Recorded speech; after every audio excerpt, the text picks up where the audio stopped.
3 cracks at that children's sermon, and I've started that song too high every time. I got one more crack. at it. I'm hoping to do better. All right, this is the last of this series, Hook, Line, and Sinker. The whole idea here is that you want to make a difference in the world? This is how you do it. It's set flat out. Every single person knows the world is broken, and every single person on the face of the earth is looking to live beyond themselves. They're looking to make a difference. I don't care if they think there's a God or think there's no God or whatever God they follow. Everybody wants to make a difference because we all know stuff is broken. That's why Jesus came. And the way he makes a difference is by connecting us to God again through what he's done for us as we trust him in that relationship. The way he brings his kingdom in the world is through disciples, making disciples, following Jesus and teaching others how to do the same. This is the one thing you can be hook, line, and sinker on, the whole thing. Be in all the way and know that you'll make a difference in this world. That's the foundation for this whole series. This is it. And we've looked at variables. We started off with Jesus Christ as Lord. And every week we've looked at a variable of following Jesus and teaching others how to do the same. And this is the very last one, reproduction. Is the heart of what we do. It's funny how stuff pops in your brain when you're thinking about the message you're going to give. One of the things I couldn't get out of my brain is my daughter and this picture. Jane put all these pictures of the kids together. Do you guys do that? So, yeah, and I just have always loved this picture. And I have to tell you how that came into being. It started with my father. And my father, when I was younger than that, he took me to the ocean, and he taught me how to body surf, and he taught me what to do in a rip tide and an undertow. And when the waves are big, just hold your breath, they'll put you back out. He taught me how to cut this way and that. He taught me about the love of doing this stuff, right? Because I actually did it. He didn't sit me down in the living room and talk to me about it and say, boy, this is really a good thing. He took me out and had me do it, and he did it with me. That's a disciple making a disciple. You get that?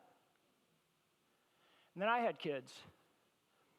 And I love this thing so much, I wanted to share it with my kids. So I took my daughter. I have other pictures, but my mug's in it. I wanted you to see her and her love for it. But when she's smaller than this, I got her by the hand, and we're going into the water. I don't know how they got that picture. I'd be arrested today probably, right? Yeah, really. I mean, she's that small. But I'm dragging her out into the water.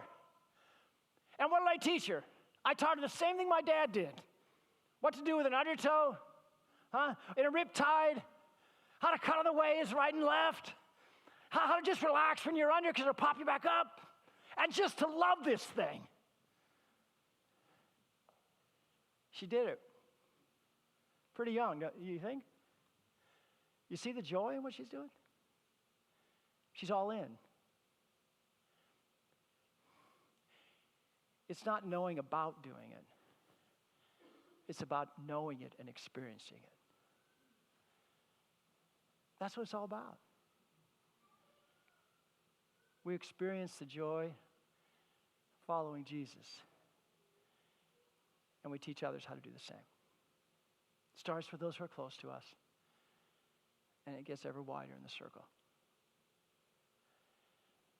Funny how things come to you when you're going to bring a message together, how God kind of brings it all together. But one of the things that I've been amazed with the last few years is how much I've heard about how the Christian church is exploding underground in places you wouldn't think of. For instance, the largest Christian church in the world today is in China, but most of it's under the water. You just don't see it. And I've been hearing for years through my son and his wife work for Campus Crusade for Christ, and I first heard about this from a guy that he worked with. This guy had been over in Baghdad, and just a person on the street walks up to him, and he says to him, hey, I just had a dream from Jesus, and he said to find you, and you would tell me who this Jesus is. You see, God's doing stuff. And then I was in San Diego at a church for a conference, and I met this guy who the church had hired to reach out to the Iraqi population, and he had become a Christian in Iraq because he had gotten a dream from Jesus, and it told him to find somebody to tell him about Jesus, and he found him, and that's how he became a Christian. And so his strategy in San Diego was, I know what I'll do. I'll find all the Iraqi people who had the dream. That's what he did. Until he realized that maybe a few of them hadn't had the dream. Yeah? God is at work but he always works as people follow him and teach others how to do the same. So last week I read about one of these underground Christian movements in a Muslim country. Whenever a Christian becomes known, they're immediately killed, tortured, and then killed. And one of the leaders of the movement wrote the following. Go ahead. And when we read this, please don't get all kind of squirted up here with converts. I think they're using the word convert here as one who knows about Jesus but doesn't really know Jesus personally, okay? They're not using it how we would use the word convert, one who has turned their life and follows Jesus now. So don't let that get you all concerned. But the thing is, this leader of this church, she really focuses on this idea of disciples. Disciples forsake the world and cling to Jesus till he comes. Converts don't. Those who just know about Jesus, they don't. Disciples aren't engaged in a culture war. Converts are. Disciples are engaged in the war of pushing back evil, but with the reality of Jesus. Disciples cherish, obey, and share the word of God. Converts don't. Disciples choose Jesus over anything and everything else. Converts don't. Converts run when fire comes. Disciples don't. And again, don't let that word convert kind of mess with your mind. I think what she just is trying to express here in her own language is those folks that they've heard about Jesus and they know about him and they say, oh, that's good, yeah, I'm a Christian, but they really haven't taken the step to follow Jesus. And what she's saying in this powerful reality that's underground in this nation, that is so powerful, people will die for the faith, is for those who are following Jesus and teaching others to do the same.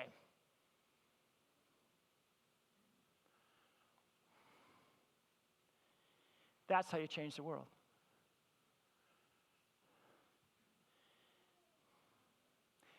You know, everything that we experience, that we love to pass on, it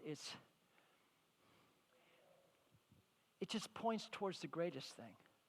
I mean, honestly, what does it matter whether I love to be in the waves or my kids love to be in the waves, right? What really matters is that by God's grace, I walk with Jesus, and by God's grace, I've been able to show my children how, and they've received that, right? That's what really matters. That's kind of what she's saying here. There's a song, I hope I sing this one better. We'll sing this. How many of you know this song, I Wish for You, My Friend? All right, so not many people, so we'll go through it. I'll sing a couple lines at a time, and then we'll sing it all together. I wish for you, my friend, this happiness that I have found. You can depend on him. It matters not where you're bound. Can we do that much? Everybody, ready? I wish for you, my friend, this happiness that I have found. You can depend on him. It matters not where you're bound. Then it goes like this. I'll shout it from the mountaintops. I want the world to know the Lord of love has come to me. I want to pass it on. Ready? From I'll shout. I'll shout it from the mountaintops. I want the world to know the Lord of love has come to me. I want to pass it on. All right, we'll do the whole thing. See, I wish for you, my friend. All right, here we go. Ready? I wish for you, my friend, this happiness that I have found. You can depend on him. It matters not where you're bound. I'll shout it from the mountaintops. I want the world to know the Lord of love has come to me. I want to pass it on. When you love something, whether it's being in the water and taking waves in, or whatever it is, you want to share it with those around you, right? That's what this song is about. It's about the heart of God that he would give us to be one of those who follow Jesus and show others how. There's a story in the Bible, John 3. This guy named Nicodemus, he was a Pharisee, and he was frightened that he might get found out by the rulers, and so he came to Jesus at night, and he said, there's something different about you. I know there is.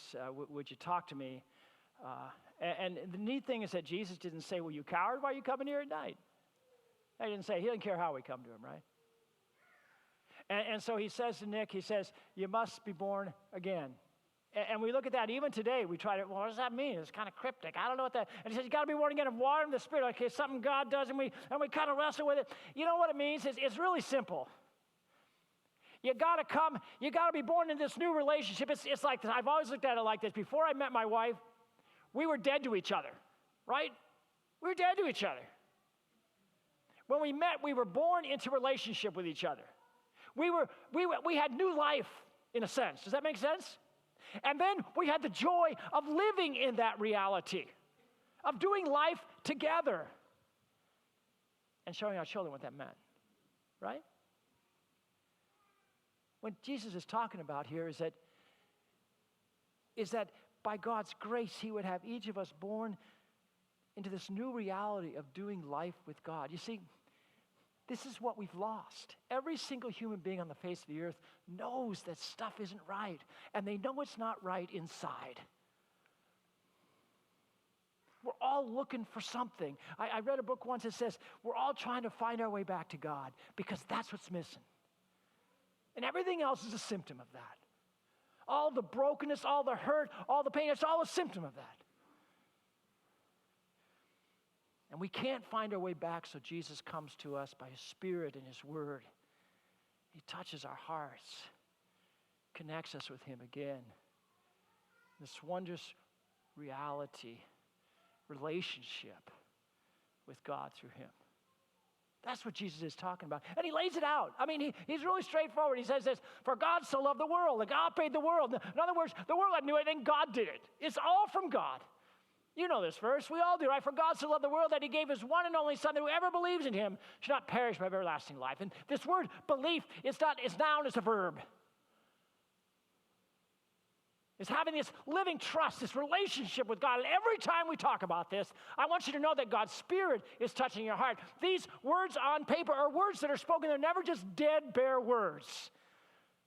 The living God, his Spirit, whispers to our hearts the very essence of our being, that he's come for you,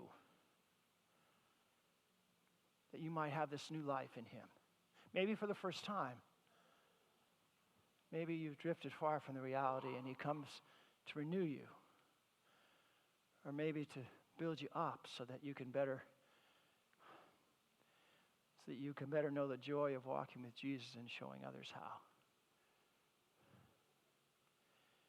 You know, most of us know John 3:16, and we know it backwards and forwards, but it's amazing to me how most Christians, with a bet, they couldn't tell you John 3:17. And John 3:17 reveals the heart of God. This is what it says. For God did not send his Son into the world to condemn the world, but to save the world through him. Are you wondering God's heart towards you at all? I don't know what brokenness you bring with you today. I don't know what guilt that's hanging on your heart and your soul. I don't know what things that, the relationships that are blowing up that you can't fix and that stuff you can't. I don't know any of those things, but I know we all have them. God doesn't come to you to condemn you, but to save you, to bring you to fullness anew in Jesus. This is the heart of God. And we have to every moment and every day receive that for ourselves before we can give it to another, before we can live in it. This is a heart through which we can follow Jesus and teach others to do the same.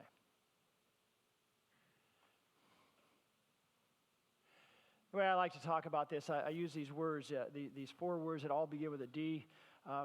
The last couple of weeks, Pastor Nathan with the discipleship class has talked about similar things, and he uses graphics, which is just awesome.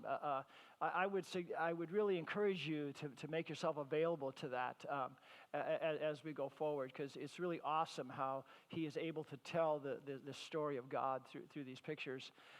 But this is what really touches my heart, the idea of dilemma that I'm broken, and that the world's not right, because I think every human being knows those two things.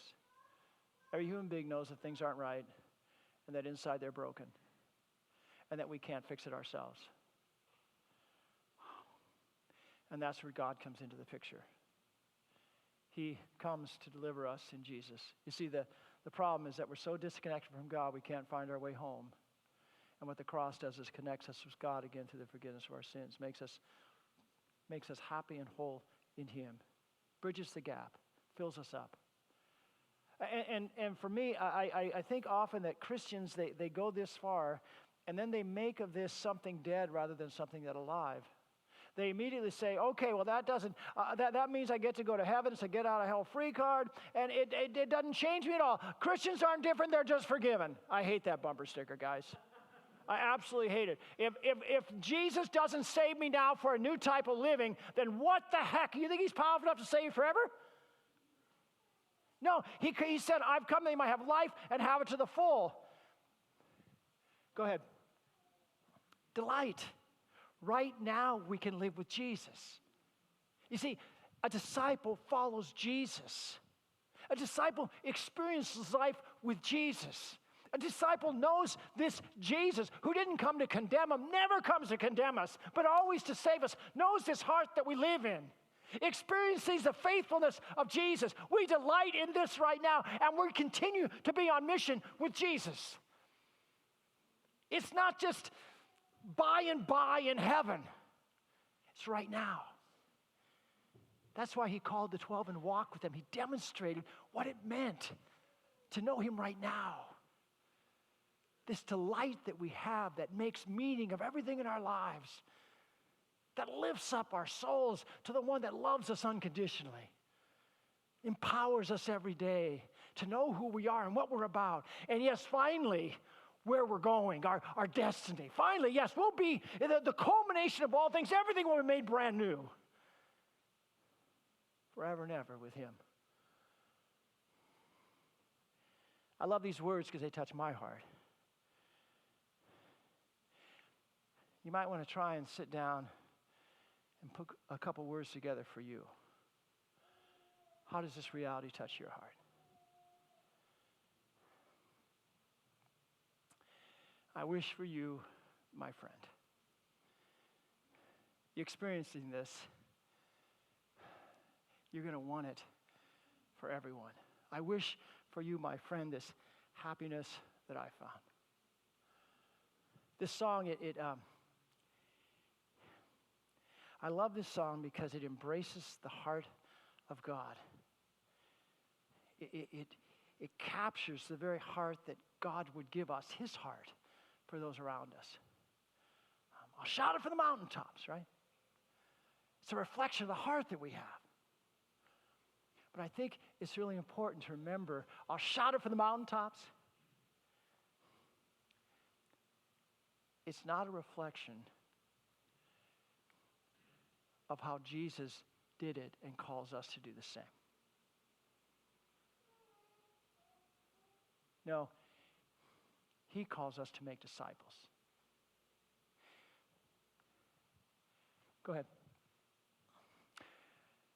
Go and make disciples of all nations. These words, many scholars think that these words were spoken to this crowd of people. Do you remember in the book of Acts, it lists all the people that Jesus appeared to following His resurrection. You've got Peter there and the 11 disciples and the other 11 disciples, and you have James, the brother of our Lord. And then it says something like, and He appeared to 500 people at once. A lot of scholars think this is when He did it. He gathered all those together, and He said to them, now you go and make disciples. Now I want to ask you a question. Do you think they knew that, you think they thought, oh, I know what I'm supposed to do. I'm supposed to go shout it from the mountaintops. That's how I go do it. You think that's what they thought? No, Jesus has spent 3 years showing them what this meant. You develop a relationship with a few, and you walk with them. And you grow in that relationship with God. Because you know what? It's messy here, right? You can shout it from the mountaintops. You can have just excellent theology, right? You can be right on. I told them. And that's the heart that we have. We want everybody to know. It's a great expression of the heart, but not the process. Process is messy. It's like Jesus doing life with the 12. Read through the Gospels sometime. That wasn't an easy deal. They were always screwing up, right? Jesus was always saying, should have had a V8, huh? Yeah. But that's how we grow. And that's how we grow others. When he was saying, go and make disciples of all nations, they knew exactly what he meant. Get in relationship with others. And as we follow you, together we'll learn how we can teach others to follow you. And you see this in this go. We always make that like, man, I got to go somewhere. But really it should be translated as you're living your life. As you're living life with those who are closest to you, your husband and wife. Have you ever thought about that? That with your husband or wife, you're called to walk with Jesus and to show each other what that looks like, and to grow each other. You ever think of that? And with your children as well, or with your parents? Can we learn from our children? Oh my goodness gracious. All my kids are better than me, honest. I learn from them all the time. It's just, we open our eyes. When we do life with each other, we learn. We learn from our struggles. We learn from our failures. We learn. Because we're all looking to follow Jesus and show each other how. That's what he's saying here. Jesus, in the book of Matthew, is telling these stories about the kingdom of heaven. The knowledge of the secrets of the kingdom of heaven, he's revealing through these stories he's telling. And he told this one about a farmer who was throwing out his seed, and they did it in a big basket and was just casting the seed out, right? And later on, the disciples said, well, what does it mean? What's the story mean? So Jesus started to explain, and he said, well, some of the seed, it falls off the path, and this is the seed where the people hear the good news of Jesus, they hear the things of God, but they don't understand it, and Satan comes and takes it away. And then he said, well, some falls in the rocks. And it springs up, and it looks like it's going to grow great. People believe in Jesus. Oh, yeah, I like this, man. But because there's nothing in the soil to hold it, there's no root. When hardships come, or because of Jesus they suffer, it dries up and it dies, this life with him. And then some, it goes with the thorns, and it springs up again. It starts to grow, and the thorns choke it out. And he says, what this is it springs up. They want to follow Jesus, but the cares and worries of life are there. And I think this is instructive for us who live in America, and the deceitfulness of wealth. That's what it says. I don't make this stuff up. And because of the deceitfulness of wealth, they lose that life in Jesus. So he's telling this story, and he's saying this is what the kingdom is like. And then he says this, there's some, all right, the seed that falls on the good ground. These are the folks who hear the word and understand it, not just with their head, but with their heart, receive it, right? And then it says these people produce a crop yielding 160 or 30 times what was sown. Now, a lot of folks want to say, well, this is the good things that Christians do. Now, Christians do good things. That's kind of tough. They do good things, right? But in the context here, I don't think that's what it's talking about, because everything's talking about people. The people that receive the word gladly and it gets choked out. It's all talking about people. And so the kingdom looks like this. People that have this life in Jesus, they produce a crop of people, 160 or 30 times what was sown. How's that happen? The only way that I can see is disciples making disciples making disciples. You follow Jesus and you teach a couple more how to do it. Then they follow Jesus and each of them teach a couple more. And then they follow Jesus and each of them teach a couple more, and you have a couple others that you're walking with. And pretty soon we're exploding way beyond 100. You see that? Most of us, we don't personally touch 30, 60, 100 people in relationship. In fact, it's impossible. You can't have that many close relationships in your life. But you can have a few. And then they can have a few. And then those others can have a few. This was the strategy of Jesus. to reach the whole world. And it works, doesn't it? It's why we're sitting here today. The book of Acts, it makes it really clear what one of the things, the variables, or one of the things you see in the church of God, the people of God, is that we grow. On Pentecost, 3,000 were added to their number. Then it says a little while later, the Lord added to their number daily those who were being saved. So the churches grew daily in numbers. And a little while later, many of the Jews believed, as did also many prominent Greeks. And I could come up with 3 or 4 or 5 others from the book of Acts. It makes it clear this is what the people of God look like. But how does that happen? It happens in relationship. It happens as people follow Jesus together and teach others how to do the same. How do we know that? Those 3,000 that came to faith in Jesus, it tells us what their lives look like. It says this: they devoted themselves to the apostles' teaching, we would say being in the Word of God, where the Spirit is, and to the fellowship, to this oneness that we have in Jesus, to the breaking of bread, Holy Communion, and to prayer. This is what they devoted themselves to. Now, did they do this like just Jesus and me, man? They went into a closet and it was just about Jesus and me, and be scared of it, circle the way, and get tight. Is that how they did it? No, it tells us where they practiced this. Every day they continued to meet in the temple courts, and they broke bread, read the last 3 words, in their homes. In relationship, they did these things. As they intentionally followed Jesus and were teaching each other how to do the same. It was through these realities that the people of God grew. It's no different than us.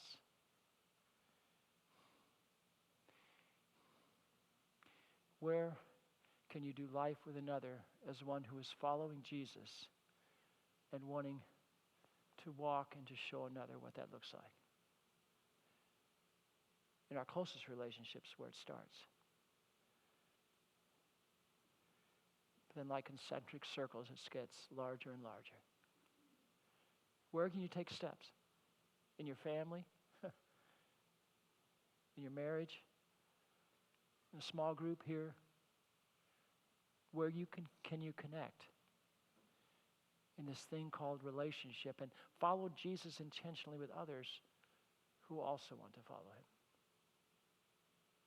This is the strategy of Jesus to grow us, to empower us, to touch the whole world, to make a difference.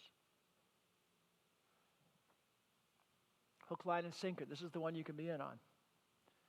Disciples that make disciples that make disciples. This is how we reproduce. This is how we make a difference in our world. So let's sing this one more time. Ready? I wish for you, my friend. I wish for you, my friend, this happiness that I have found. You can depend on him. It matters not where you're bound. I'll shout it from the mountain tops.